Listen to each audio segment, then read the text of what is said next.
2011, Edge retired from wrestling. The same year that a wild Fergal Devitt was tearing it up in New Japan and a young Pete Dunne was snapping fingers in Attack Pro Wrestling. These three elements come together on a program which, in 2011, was a weird game show. This is NXT Graded.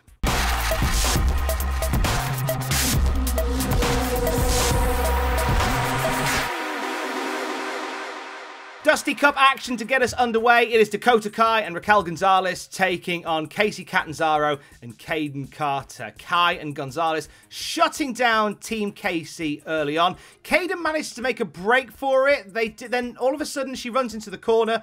Kacy Catanzaro gets out of the corner and all four of them in the ring do this weird sort of stare down bit before they start fighting. Like, this is like a couple of minutes into the match. This is a spot that you do like 40 minutes into an epic War Games match. You're just chucking it in here. It's very, very weird. González ragdolls Catanzaro after catching her on a dive.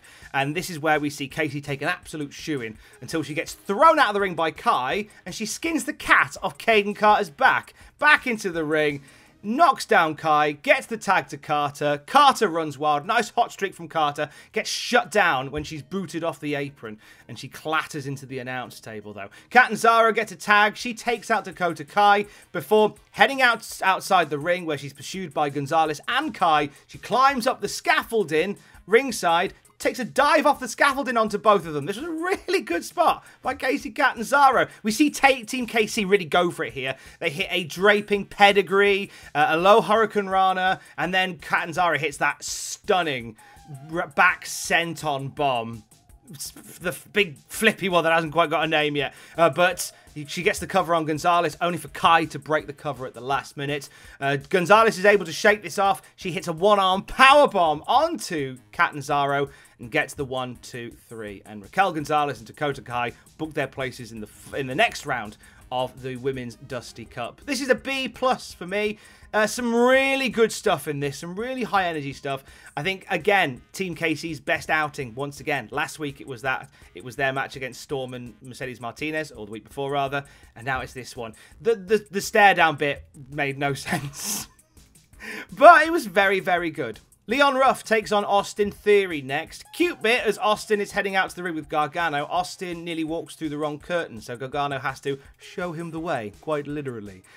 Austin Theory overpowers Leon Ruff in this one, hits a fallaway slam near the start of the match. Ruff lands on his feet from it, though, gets a little bit of offense in there onto Theory, but Theory overpowers him for a lot of this one. Ruff tries for a sunset flip, starts landing some right hands onto Theory to start to get a little bit of momentum going his way. Gargano tries to get involved twice, and twice he gets knocked to the ground by Leon Ruff, and this leads to Ruff landing a clothesline onto Theory, getting a double down, so they're both out of it. Gargano's outside the ring as well, and as he is just on the floor, seemingly knocked bandy, Candice LeRae and Indy Hartwell turn up to try and carry him away.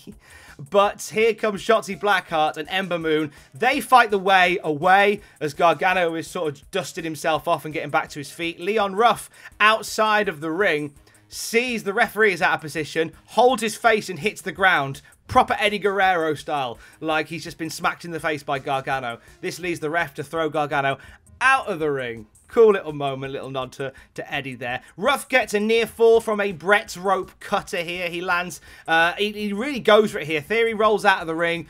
Ruff goes for a dive. Theory catches him, drops him onto the barricade, and then back in the ring, Theory hits the ATL for the 1, 2, 3. He gives him a second ATL after the bell, just for banter. Goes out of the ring to go and physically get the bell, like he's going to hit him with it. And he gets jumped by Dexter Lumis, who was hiding in the shadows. And Lumis scalps Austin Theory. As Theory runs away, we see Lumis holding a clump of what appears to be Austin Theory's hair. He even gives it a little sniff as well. That's lovely. This is a B. Great energy in this match. Ruff is a real bright spot in NXT right now. And every week he seems to be growing into that role even more so. Lumis being creepy with Austin Theory. That's a fun little story. That's cool. We get a video for Legado del Fantasma. They say that for Curt Stallion and the Lucha House Party, the end is near. They continue to taunt Karrion Kross and Scarlett. Then we get a backstory For the Xia Li stuff, we find the name of the mysterious woman sat in the chair, and we get the history of Tian Shaw. So, story of, and this is beautifully done. It's all done with animation. I really like this as a bit. It's the story of a king, a son, and a daughter. The son, corrupted by greed, kills his father and ruled like a proper wrong'un and brought shame to the family. The daughter said, "Stuff this, I'm out of here," and she went into exile for many years. She met a dragon, presumably voiced by Eddie Murphy, who she asks to teach her strength. The dragon says he will in return for her soul. So, or a cash equivalent. She was put through some grueling tests by the dragon. This is still NXT graded, by the way. She was put through grueling tests by this dragon. She was reborn as this indestructible, unstoppable warrior without fear. She then killed her brother and took the throne as her own. However, now she realized she would have to be what she despised the most. She must instill fear into other people, and that is the story of Tian Shaw. It then pans out, and there she is, sat in a chair with Xia Li and Boa either side, and there we go. If that's the backstory. She's 1,000 years old. She looks good for 1,000. You know what? I'm cool with all this. I like it. It's got that Lucha Underground vibe to it. And wrestling is best, in my opinion. And there will be people that will disagree. You'll be in the comments telling me how wrong I am in my opinion. And that's just dandy. There will be people who will disagree with this. And that's fine, because that's the glory of all things. We're allowed to like what we like. I think wrestling is at its absolute best when it's inherently nonsense. And there is a beautiful bit of nonsense to this, you know? I really like this as a subtle departure from some of the more serious wrestling stuff. To have some unique character stuff in here as well is pretty cool. Back in the ring, it is Legado del Fantasma. They are facing Lucha House Party in the Dusty Cup. Some cool Lucha things to get us started here. Legado wearing down Lince Dorado for a long part of this. Heading into the break, Whacking Wild hits this beauty of a dive off the apron and to the floor on Gran Metalik. We get hot tags during the break, and then we get a sunset flip powerbomb by Metalik that leads to more hot tags all round. Dorado landing a springboard stunner for a near fall, which looked really, really nice. Wild manages to counter a double team from the Luchas with a springboard double DDT. That was a nice little bit as well. Lots of nice spots throughout this one. Mendoza gets caught on the top rope, sort of in a very compromising position. This leads to Metalik hitting a tightrope walking Hurricane Rana to the floor, and then Dorado hits a moonsault for good measure. This looks like it's going the way of the Lucha House Party, but as we get back into the ring, we see a subtle tag from Raul Mendoza that they don't see. This leads to Dorado eating a leg sweep drop kick combo for the 1, 2, 3, and Legado del Fantasma punch their ticket to the next round. Their opponents for the next round, MSK, come out congratulating them on the win, saying that they are Michael Jackson to their Tito. Saying MSK is Michael Jackson, Legado del Fantasma is Tito. And they say that next week they've got MSK all night and all day. We have ourselves an intriguing match next week. I'm giving this a B+. Very nearly an A-. Very nearly an A-. Solid work from all three of them here. Some great high spots throughout it. I thought the finish came a bit out of nowhere. And also one of the weaker moves in the match was the move that won the match, which I thought was a strange one. But great energy all round. I liked it. Pete Dunne heads out to the ring with the Brit and Brawlers. He's been trying to get the attention of Finn Balor and hopes breaking his fingers will have done that. Here comes Finn Balor, who says, when you're ready to face me, you won't have these two at your side. So Pete Dunne shoos away the Brit and Brawlers. Only Lorcan and Danny Burch get gone. And we have Pete Dunne and Finn Balor face-to-face in the ring. And Finn Balor says, you want the match, you've got it. At NXT TakeOver Vengeance Day on February the 14th. Just as that's sinking in, you think you know me. Here comes Edge. Edge making his NXT debut. God, imagine if this was at Full Sail. Oh my God. It'd be a goosebump-inducing pop if that had been at Full Sail. Edge says that WWE focuses a lot on the E, but here at NXT, they focus on the W, which he quite likes. which is a nice little bit. He says that NXT gave him the passion and the hunger to come out of retirement and to win the Royal Rumble. He's a big fan of NXT. He's a big fan of Pete Dunne. He says, I see a lot of myself in you, Pete. And Pete responds with a shrug. And Edge says, you know what? When I was your age, I'd have shrugged at that as well. He then turns to Finn Bálor and says he's operating on a whole other level. Edge says he hasn't made his decision on who he's challenging at WrestleMania, but he's never held that, pointing at the NXT Championship, and says that he's going to watch Pete Dunne and Finn Bálor face off at Vengeance Day. And if he hasn't made his decision, that match may help him do so. Oh, this was an A- as a thing. This was a great bit of promo stuff from Finn Bálor and Pete Dunne. It was simple and effective. Edge comes out and in Edge's unique way gets the whole brand over. And also tantalizes us with this match. That match ain't happening. And that's the thing that kind of irks me a bit for this. Like, I love the tease. I love the fact that, you know, NXT is in the mix like this. That match ain't happening. No. That's not happening. That's not happening. This, as much as I love this whole segment, Edge getting in the mix, I loved it, but it's a bit like seeing that really nicely polished fake fruit in a furniture store.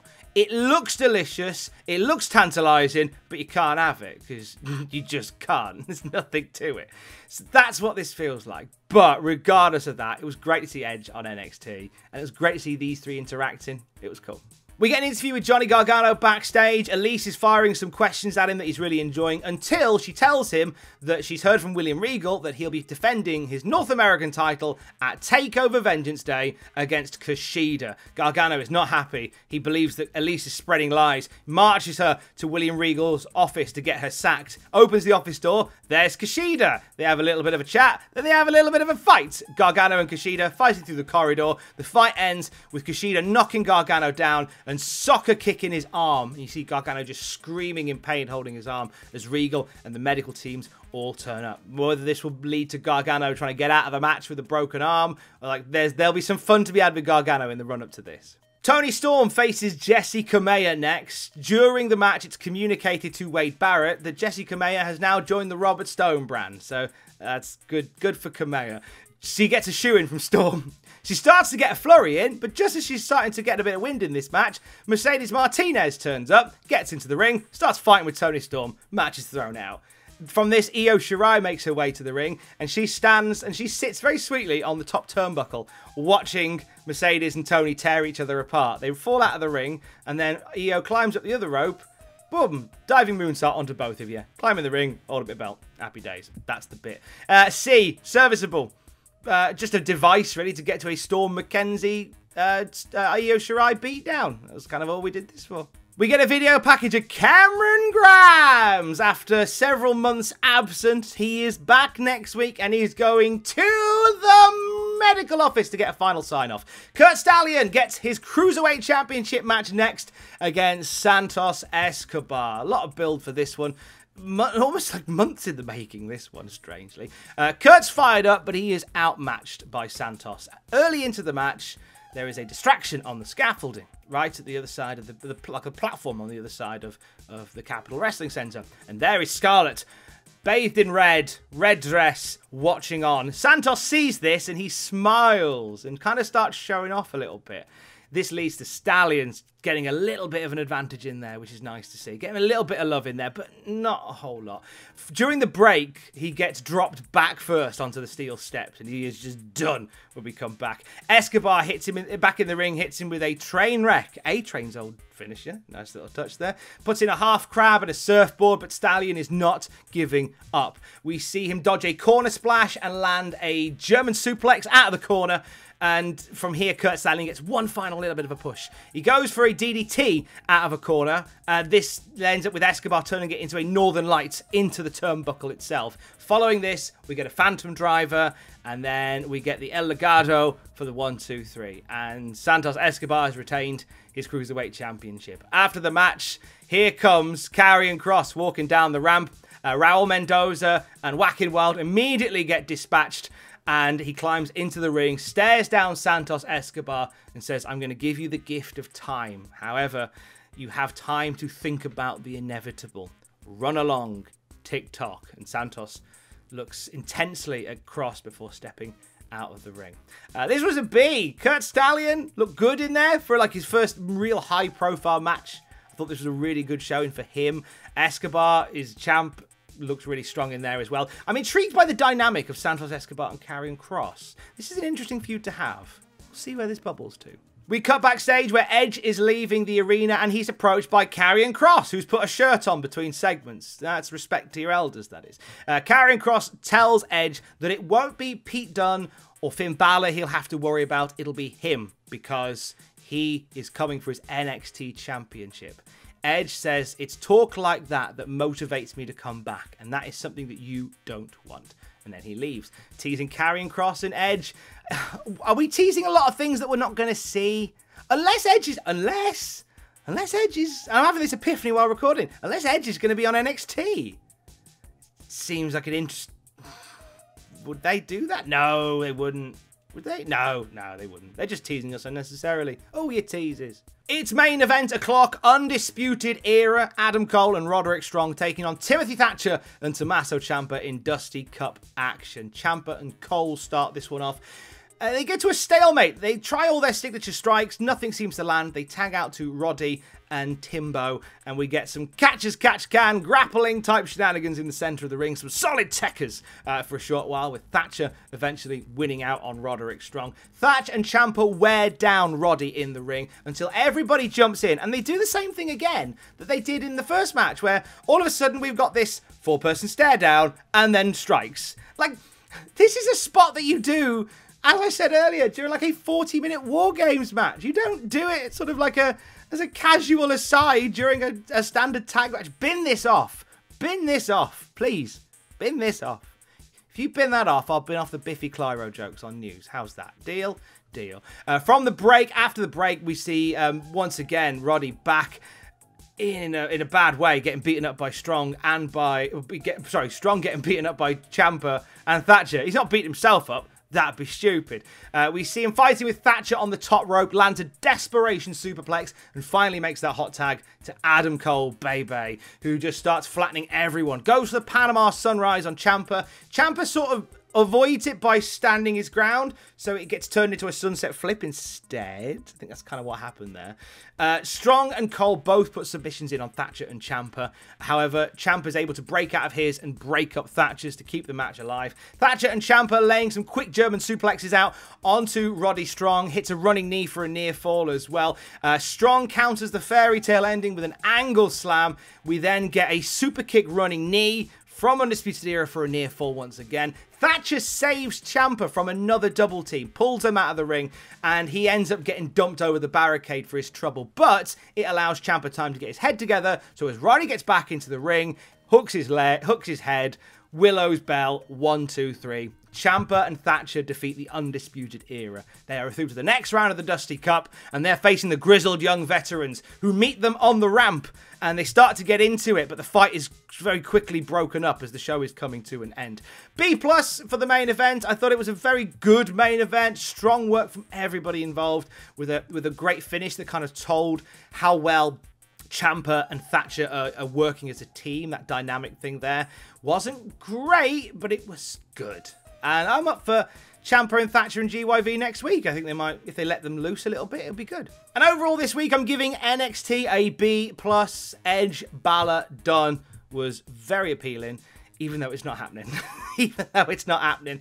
All the Dusty Cup stuff, right, was great, but it wasn't excellent. They need to loosen the leash a little bit with tag matches. There is this NXT match formula, which anybody that watches NXT every week knows. And it's the same with the tag teams. But when you're doing so many tag team matches on a week, like you've got to freshen up the formula a little bit. You know, you've got to add a little bit more to it. The fact that we had 2 spots that were exactly the same in both the first match and the last match, and they were weird spots that felt out of place, suggests that something needs to be done. Whether or not they're just holding out until we get into the semi-finals and the finals to really let these teams loose, I'm not sure, but I feel like there needs to be something mixed up to really put these very, very good tag matches over the top. You can do it. We'll see what they do next week, shall we? Let's see what they do next week. Stay safe. Love you. Bye.